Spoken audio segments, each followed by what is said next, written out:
அன்பான தோழலுக்கு வணக்கம். வெயில் காலம் வந்தாலே கடைகளில் சர்பத் பாட்டில் அங்கே எங்கேயுமா அடுக்கி வச்சிருக்கிறத நீங்கள் பார்த்துருப்பீங்க. ஏன்னா ஏப்ரல் மே மாதம் வந்துட்டாலே எல்லாருக்கும் ஞாபகத்துக்கு வருவது சர்பத். எப்போ தெரியுமா? வெயிலில் அலைஞ்சிக்கிட்டு வரக்கூடிய நேரத்தில்.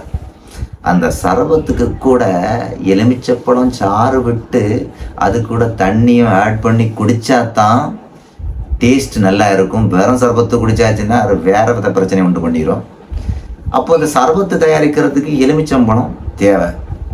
அப்போது நம்ம வீடுகள்லாம் வாங்கி வச்சு நம்மவே சர்பத்து போட்டு என்ன செய்யலாம், குடிக்கலாம். இப்போ நம்ம கடையில் போய் என்ன செய்கிறோம், எலுமிச்சம்பழம் பழுத்தது நிறைய வாங்கிட்டு வரோன்னு வச்சுக்கிடுங்க. பழுத்த பழம் சீக்கிரம் கெட்டு போயிடும்.